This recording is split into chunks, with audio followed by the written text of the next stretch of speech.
اعوذ باللہ من الشیطان الرجیم بسم اللہ الرحمن الرحیم۔ تمام سننے اور دیکھنے والوں کو السلام علیکم۔ اللہ تعالی ہمیشہ سے ہی اس دنیا کے لوگوں کو اپنی نشانیاں دکھاتا آیا ہے تاکہ لوگ اس سے عبرت اور نصیحت حاصل کریں۔ ایسا ہی ایک واقعہ حضرت داؤد علیہ السلام کے محل کا ہے۔ کہتے ہیں کہ حضرت داؤد علیہ السلام کا محل نہایت حسین و جمیل اور بہت بڑے رقبے پر پھیلا ہوا تھا۔ تاریخ کی بہت سی کتابوں میں اس محل کا ذکر بیان ہوا ہے۔ اس محل کی شان و شوکت کے بارے میں تاریخ کے صفحات بھرے پڑے ہیں۔ تو ناظرین، اتنا بڑا محل جو اپنی نوعیت کا ایک عظیم شاہکار تھا آج کہاں ہے؟ میرے دوستو، اس واقعے میں ہمارے لیے بہت بڑا سبق موجود ہے جس کا ذکر میں اس ویڈیو میں کروں گا۔ تو چلیے مزید معلومات کے لیے آگے بڑھتے ہیں۔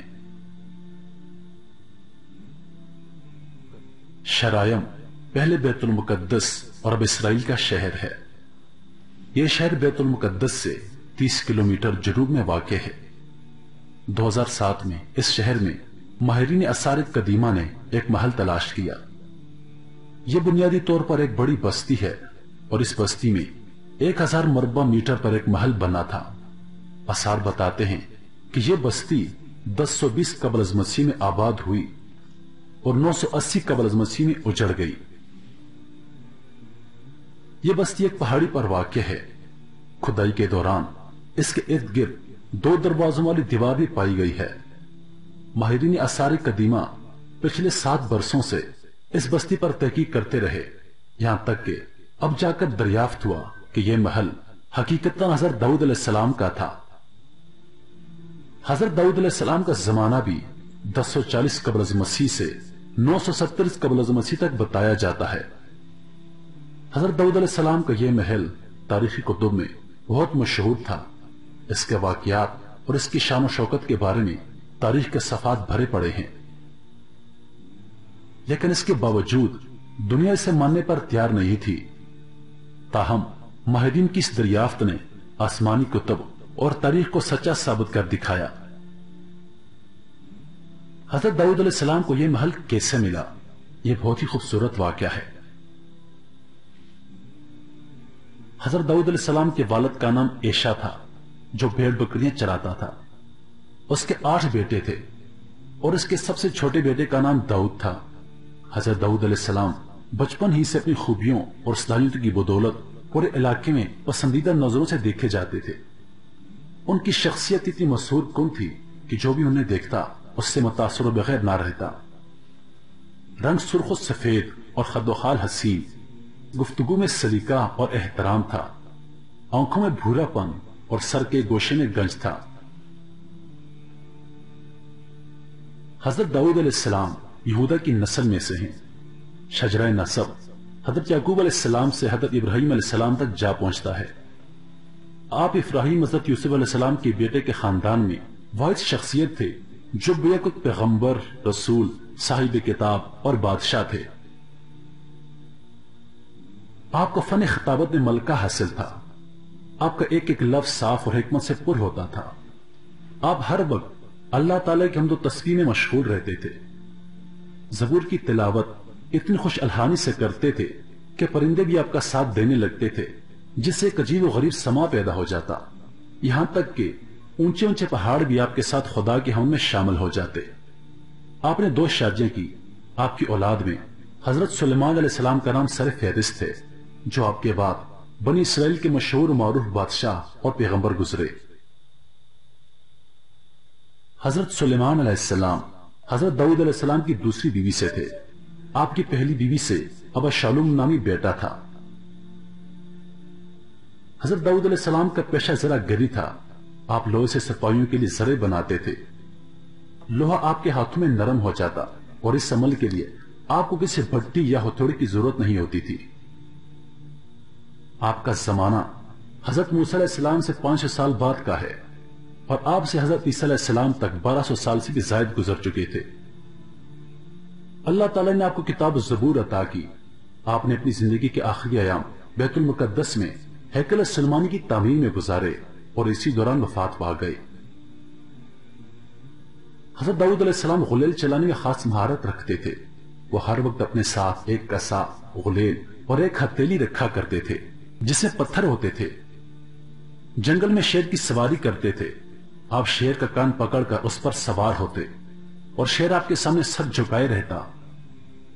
ایک مرتبہ آپ جنگل سے گزر رہے تھے کہ ایک پتھر سے آواز آئی کہ اے داؤد، میں حجر ہارون ہوں، مجھے اٹھا لیجئے، میں آپ کے کام آؤں گا. آپ نے وہ پتھر اٹھا لیا. کچھ دور چلے تھے کہ دوسرا پتھر بول اٹھا کہ اے داؤد، کہ میں حجر موسیٰ ہوں، مجھے اپنے پاس رکھ لیجئے، میں بھی آپ کے کام آؤں گا. آپ نے اس پتھر کو بھی اٹھا لیا اور اپنی تھیلی میں ڈال لیا. چند قدم آگے چلے تھے کہ ایک تیسرا پتھر بول اٹھا کہ میں حجر داؤد ہوں اور میرے ذریعے جالوت قتل کیا جائے گا. حضرت داؤد علیہ السلام نے اس پتھر کو بھی اٹھایا اور تھیلی میں ڈال دیا. اس وقت جالوت کا پورے ملک میں شورا تھا. یہ تو ہیکل ظالم فلسطینی سردار تھا اور موجودہ اسرائیل اور فلسطینی ریاست پر انسانیت کی ناک میں دم کر رکھا تھا. وہ بنی اسرائیل سے شدید نفرت کرتا تھا، انہیں تنگ کرتا تھا. ریاست کا بادشاہ بھی جالوت کے مظالم سے تنگ تھا. اس نے اپنے وزیروں مشیروں کو بلوایا اور جالوت سے نجات کا طریقہ دریافت کیا.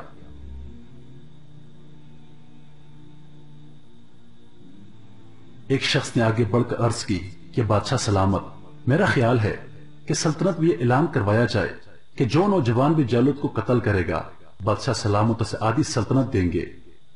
بادشاہ کو یہ تجویز پسند آ گئی. اس نے ملک بھر میں اعلانات کروانا شروع کر دیے. یہ اعلان حضرت داؤد علیہ السلام تک بھی پہنچا. جو ہی آپ نے یہ اعلان سنا آپ کو پتھر یاد آ گیا. آپ بھاگتے ہوئے اعلان کرنے والے کے پاس پہنچے اور اسے کہا کہ جالوت کو میں قتل کروں گا. وہ شخص آپ کو لے کر بادشاہ کی خدمت پہ پہنچا اور بادشاہ کو بتایا کہ ایک نوجوان نے یہ چیلنج قبول کر لیا ہے. بادشاہ نے فوراً اس نوجوان کو طلب کیا اور ملاقات کے بعد مطمئن ہوا کہ یہی نوجوان جالوت سے ٹکر لے سکے گا. حضرت داؤد علیہ السلام کے اس چیلنج کے بعد اسرائیلیوں اور فلسطینیوں کے درمیان جنگ کا آغاز ہو گیا. اسرائیلی جالوت کی فوج اور جنگی سامان دیکھ کر پریشان ہو گئے اور اپنے بادشاہ سے کہنے لگے کہ ہم آج جنگ میں شریک نہیں ہوں گے. اسی اثنا میں حضرت داؤد علیہ السلام ایک عام سپاہی کی حیثیت سے طالوتی لشکر سے نمودار ہوئے. دوسری جانب سے جالوت نکلا جو سر سے پاؤں تک دیہات میں لپٹا ہوا تھا. دونوں ایک دوسرے کے آمنے سامنے کھڑے ایک دوسرے کو دعوت جنگ دے رہے تھے. حضرت داؤد علیہ السلام نے اپنے تھیلے سے غلیل اور پتھر نکالا.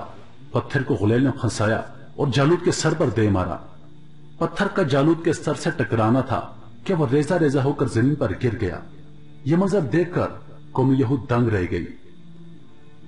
پھر اسرائیلیوں نے مل کر فلسطینیوں پر حملہ کر دیا اور انہیں مار بکایا. بادشاہ آگے بڑھا اور اس نے اپنے وعدے کے مطابق حضرت داؤد علیہ السلام آدھی سلطنت عطا کی اور اپنی شہزادی انیا سے آپ کی شادی بھی کر دی. اور یوں حضرت داؤد علیہ السلام اس سلطنت کے بادشاہ بن گئے اور یہ محل آپ کی قیامگاہ تھی. قرآن کریم میں اس واقعے کا ذکر کچھ اس طرح سے ہوا ہے جس کا ترجمہ ہے اور قتل کیا داؤد نے جالوت کو اور اللہ نے اسے سلطنت اور حکمت عطا فرمائی اور اسے جو چاہا سکھا دیا. سورۃ البقرہ آیت نمبر 251.